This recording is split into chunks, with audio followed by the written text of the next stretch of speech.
Assalamualaikum. Today Wani nak santai-santai dengan korang. Wani nak share pada korang satu kisah sedih dan tragis. Okay, sebelum tu Wani nak ucapkan terima kasih pada korang yang baru singgah atau pada korang yang setia menanti video dari Wani. Terima kasih banyak-banyak sebab korang sudi luangkan masa dalam beberapa minit ni untuk tonton video Wani. Tanpa korang, siapalah Wani dalam YouTube ni kan?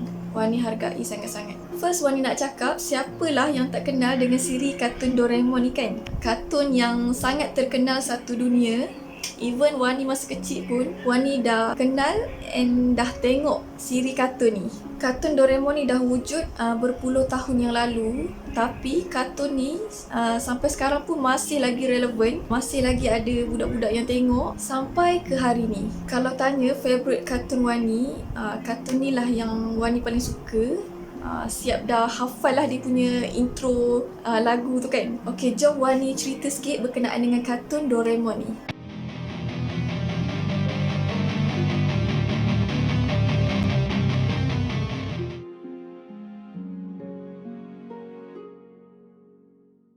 Kartun Doraemon ni pada mulanya diperkenalkan melalui komik sebelum dijadikan kartun yang berseries pada tahun 1970. Kartun ni mengisahkan tentang kehidupan seorang budak lelaki yang bernama Nobita Hiroshi, dan kehidupan Nobita ni didatangi satu robot kucing yang bernama Doraemon. Okay, Doraemon ni datang dari abad yang ke-22. Kedatangan Doraemon dalam kehidupan Nobita ni adalah sebagai penyelamat.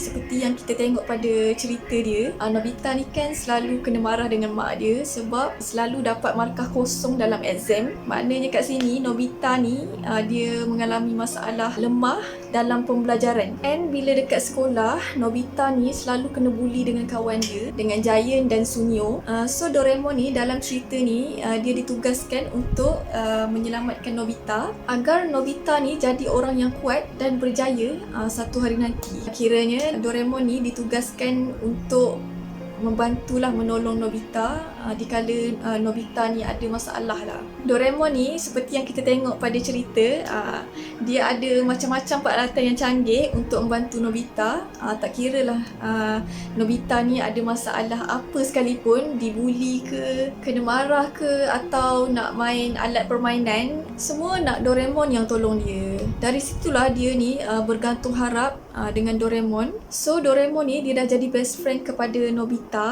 Duduk pun satu bumbung dengan Nobita, satu rumah lah maksudnya. Tapi di sebalik keriangan, kegembiraan dalam cerita kartun ni, dikatakan ada kisah sedih antara Nobita dan Doraemon ni tau. Okay, sebelum tu Wani nak disclaimer awal-awal. Apa yang Wani cerita lepas ni berdasarkan sumber-sumber yang Wani dapat. Wani sendiri pun tak pasti kesahihan cerita ni. Even sumber yang Wani dapat pun ada yang mengatakan kisah asal Nobita ni memang betul-betul wujud, dan ada sumber lain pula yang mengatakan kisah ni hanyalah rekaan semata-mata. So Wani sendiri pun tak tahulah mana betul dan mana tak betul lah.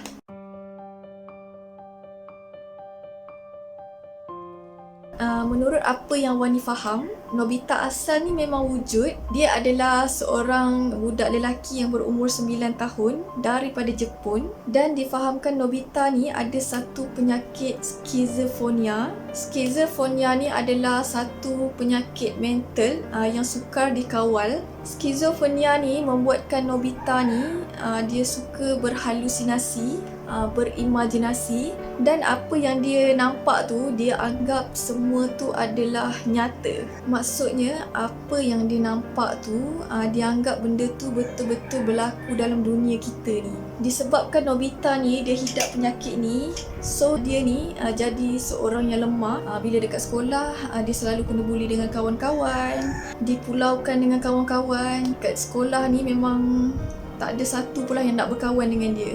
So semakin lama Nobita ni dia jadi semakin tertekan dengan kehidupan dia, sehinggalah satu tahap ni penyakit skizofrenia dia ni membuatkan dia mencipta satu watak untuk jadi kawan dia. Dan watak yang dia cipta dalam dunia imajinasi dia tu adalah Doraemon. Dia yang cipta Doraemon ni untuk berkawan dengan dia, untuk ada di samping dia. So dalam dunia imajinasi dia ni, Doraemon ni lah yang selalu ada dengan dia, tempat dia bercerita, tempat dia mengadu, dan Doraemon ni lah yang selalu bantu dia dengan alat-alat canggih yang macam kita tengok dalam cerita kartun tu kan. So bila Doraemon ni dah jadi tempat dia bergantung harap, of course lah dia sayang sangat kan dengan Doraemon ni. So dorang ni pun hiduplah bersama-sama sampailah umur Nobita ni mencecah usia 16 tahun. So daripada 9 tahun tadi kan, daripada 9 tahun sampailah 16 tahun. So korang sendiri boleh bayangkan lah betapa pentingnya Doraemon ni dalam kehidupan Nobita ni. Nak dijadikan cerita adalah satu hari ni, family Nobita ni dia macam dah perasan yang penyakit skizofrenia yang dihadapi Nobita tu dia semakin parah tau. Kira mak dia tengok Nobita ni macam dia punya imajinasi dia tu dah keterlaluan, dah macam melampau macam tu kan. So family Nobita ni pun bawalah Nobita ni pergi satu pusat rawatan kaunseling.